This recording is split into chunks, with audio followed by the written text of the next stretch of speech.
Hello and welcome to the first edition in 2018 of Beacon Pointe's Fiduciary Point of View webinar series. We'll be hosting a new webinar every 4 to 6 weeks on various topics pertaining to the defined contribution industry in both the for-profit 401k space as well as the not-for-profit 403b space. Our goal is to bring to light various topics for both our clients as well as the general plan sponsor community and bring in experts in the respective fields to help educate and inform all of those in attendance. Our topics will discuss various areas such as how to choose and monitor target dates, new trends in the 403b not-for-profit space, and what are some of the top fiduciary failures for plan sponsors. Here at Beacon Pointe, we do a lot of work with what we call the boardroom, or working with plan investment and 401k committees, on how to best structure a client's retirement plan while helping to mitigate the fiduciary liability to the plan's fiduciaries.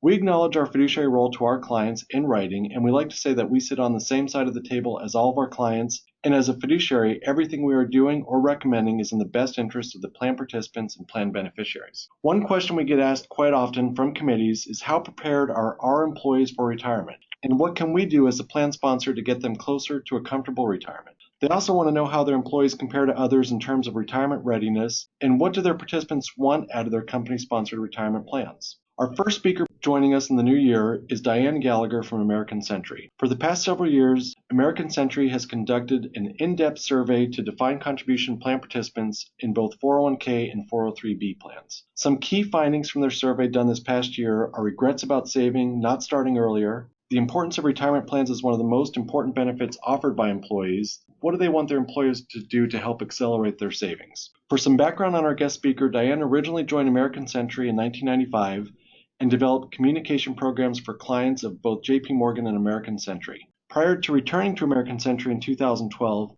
Diane was VP of Retirement Insights for JP Morgan. While at JP Morgan, she was responsible for product marketing and directed the participant communications and education department. Diane earned a bachelor's degree in communications magna cum laude from the University of Detroit, and she is also accredited by the International Association of Business Communicators. Just for some quick housekeeping before we get started, during our presentation we'll have all the lines muted throughout. If you have questions, you can type them in via the GoToWebinar chat box on your screen.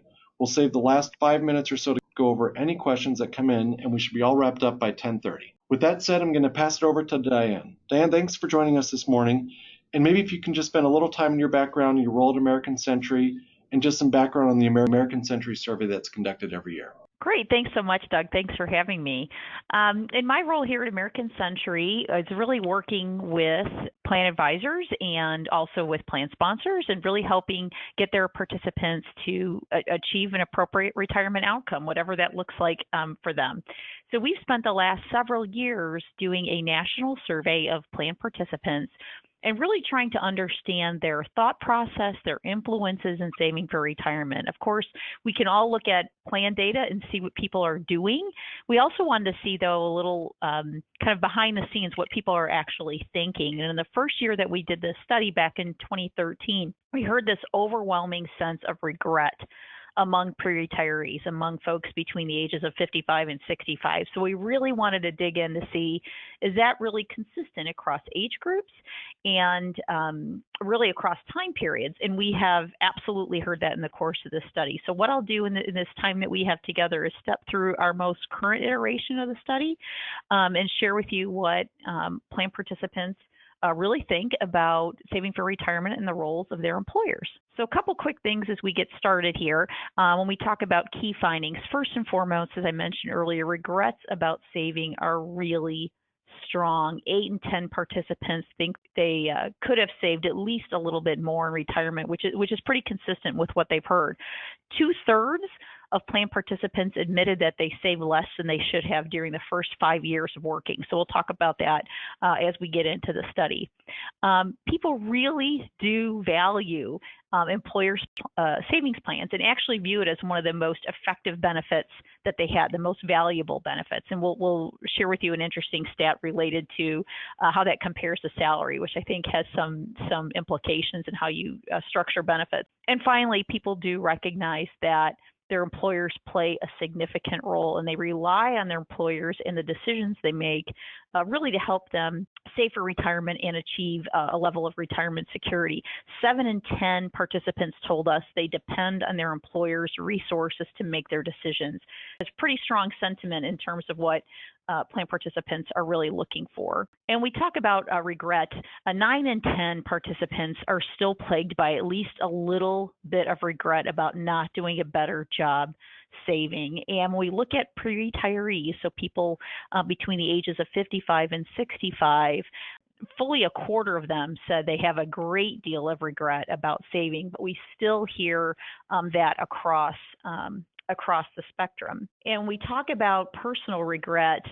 We asked folks what their sense was around their regret, and participants still say not saving more for retirement is their number one personal regret across the board, above not doing better with their careers, above not doing better in personal relationships, and you can see on the screen about not being a better person overall. That career regrets among a broader participant group, this 25 to 54, was a little bit stronger, but still not saving for retirement came out number one when they look back across the regret they have in their adult lives. And I mentioned earlier this kind of look at the first 5 years of working. When we asked people about this regret, what period of time do you have the most regret? And most people pointed to those first 5 years of working. So more than half of pre-retirees, 46% of that greater group, they really pointed to the first 5 years. And that really speaks to two things at play. First of all, plan participants understand and recognize the idea of compounding. I think we've done a really nice job in communications and education about if you start early, you just have more time for the potential to grow. But secondly, what we've also heard as we've done the survey the last several years, what people recognize is their own tendencies and their own habits. So had I started saving in the first 5 years of working, I would have continued to do so over the course of my career. And I think that really speaks to any good habit, whether we're talking about eating right or they're talking about exercising. People recognize that if I fell into that habit earlier, I would have continued on the path. So I think that really says something about how candid people were in sharing these thoughts with us, that they expressed regret about saving and really said the first 5 years are really when it mattered the most, and I should have done something about it that point early on. Nearly all participants across age groups considered retirement to be an important goal. About a quarter called it the biggest goal. Not surprisingly, folks close to retirement were more likely to say that it is the only goal, but still we had about 3/4 of people told us that retirement was one of their biggest financial goals, again, across age groups. So we don't have to do a lot of work with plan participants convincing them that it's important. They absolutely recognize that. We also dug into a little bit of kind of what I would say, would you rather types of questions. And we asked people, is it better to save too much and forego enjoyment today, or save too little and not have enough in retirement? And more than half considered it worse to have too little in retirement. This year, though, the 2017 study, I should say, had about a third people considering both circumstances equally bad, but we did have this strong preference of I would rather miss out today than be in trouble when my working career. So along those lines, over the past several years, we have asked people to evaluate their own savings behaviors in terms of grading themselves. And overall, people give themselves just about a C about evaluating their own saving in terms of their working lives. And that's consistent, again, with what we've heard in past years. But there's still about 20% of people who would give themselves a D or an F in how they did in saving money for retirement. When we kind of pushed that a little bit to ask questions around investing, how you thought you did with investing, they're slightly higher. We've got about a C+, far fewer people fall into that D or F grade. And we still had about 4 in 10 giving themselves an A or a B. And then we kind of pushed a little bit, because if people are saying, I didn't do a great job saving, I did a little bit better investing, we then kind of pushed a little bit and said, how well do you know what you're doing? And about 6 in 10 said they felt confident that they knew what they were doing, but 75% still said they underestimated how much they should be saving. So again, there's such a strong prevalence, strong sentiment around regret and what I didn't do with saving that it really overtakes that investing side as well. So saving still, participants recognize that is absolutely number one, and they just feel so strongly about where that sits. So when we think about all that regret participants seem to have about their own self-assessment, we ask them if it would be more important to advise their younger selves to save more. So large numbers of participants, 90%, more than 90% said it would be important to tell myself to save. But about 75% said they would be very likely to listen to themselves for that advice. When we talked to our pre-retiree group on an early edition of the survey, we asked them very emphatically, would it be important to do this? And they said yes. And they said, would you have listened to yourself? And overwhelmingly, they said no. So again, back to that earlier conversation about recognizing your own habits and tendencies, participants realized that what a big obstacle that is to overcome their own behavior, to really influence, to change their own behavior. So again, recognizing something that's important and doing something about it are not always the same thing. And I think when you're talking about saving for retirement, coming back to that eating right and exercising falls right into the same category. Those are all great habits, people agree, but they're really, really hard to get started. Once you're in a habit, it's great, but it's hard to get started. And it's really the same sentiment that we hear about saving. And to that end, anyone who's spent more than 10 minutes talking to a plan participant will see this. When we ask people, why don't you save? Those top answers are consistent now, as they've done in every year that we've done the survey. And certainly the first time I did a survey like this, now almost 20 years ago, I don't earn enough at my job, or said another way, I can't afford it. I have to pay off debt, and I have unexpected expenses.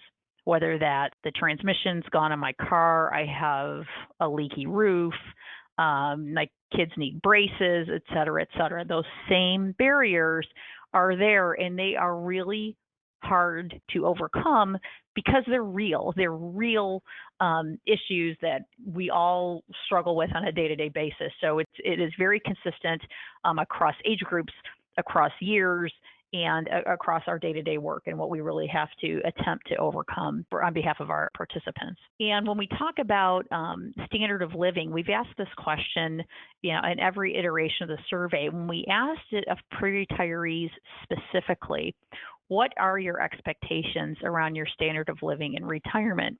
In the first year we did the study back in 2013, less than 0.5% of people between 55 and 65 expected their standard of living to be better in retirement. The vast majority of people thought their standard of living would be the same or a little bit worse. And we look at our study now, 7 in 10 of that pre-retiree group, 8 out of the 10 of that larger group, their standard of living will be at least as good as it is now. So really about the same sort of lifestyle that they have currently. Not surprisingly, as folks are getting closer to retirement, they're paying more attention to those numbers, because they may be doing modeling, they may be making some decisions about where they will live, et cetera. They're really taking a look, so they're paying more attention. But this is we have looked at this for the last 5 years. It really does have implications around communications and education. So if most people are expecting their standard of living to be about the same or at least as good, should we have boats and golf courses and the Eiffel Tower and sort of very almost extravagant images on our materials? And if most people really just want to live in the same house, really have the same type of lifestyle, we might want to reconsider some of those images and some of the language that we use when we talk about retirement. So I'm going to switch gears here and talk a little bit more on the employer side and what our participants across the country think about employers. And they continue to give employers really decent grades in providing a plan. So about a B minus. About 20%-ish would give their employers an A, and that's consistent in past years. But when we look at on the employer side, and we've done a similar study of employers tend to give themselves a little bit higher of a rating, about a B plus. But overall, as we kind of peel back on some of these questions, participants give their employers high mark in offering a plan and having it available. What they're really looking for more help with is how to use the plan, specifically how much should I save, how much should I be working toward through the future. And to that end, we asked people to kind of gauge really how strong this affinity is for a retirement plan. So we said, what would you pick if you could choose between two jobs that were equal in every way, except one had a retirement plan, specifically a defined contribution plan, and the other had a 5% higher salary. So assume same title, same responsibility, same commute, same healthcare, same everything else. Those are the only difference. 6 in 10 pre-retirees in a little over half of that younger group would choose to work for a company that offers the plan over one that does not, even when the competing company had the higher salary. So said another way, pre-retirees are more than 5 times more likely to take the plan.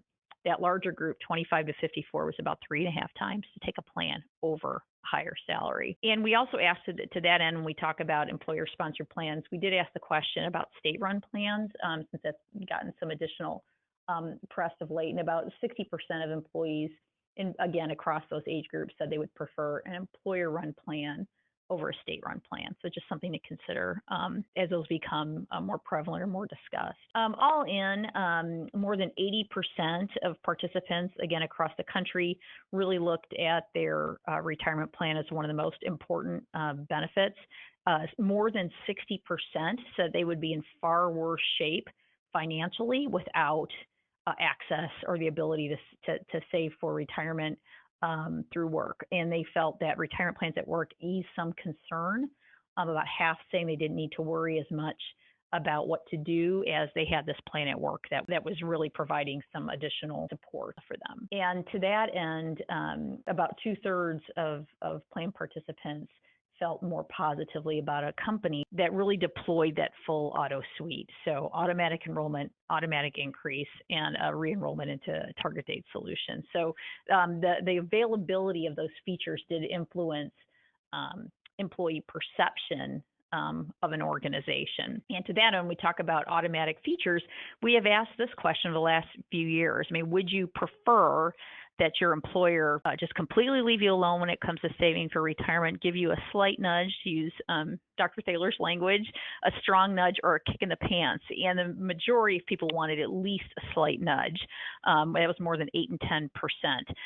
So they at least wanted some guardrails, some bumpers put up in terms of how they should save. Interestingly, when we've asked this question of plan sponsors, we've asked what percentage of your people do you think fall into these categories? More plan sponsors actually overestimate how many people want to be left alone. And I think that probably comes from, they probably hear most from people who want to be left alone. So, but most people want at least some sense of guardrails, bumpers, happy path, whatever you want to call it, in terms of saving and investing for retirement. And along those lines, we asked a couple of questions related to specific features and asked people if you had the choice of either having a 100% match on 3%, which is a nice, very nice match, or a 3% higher salary, which would you choose? And pretty strong numbers of folks actually would take the match over a higher salary. So match over cash.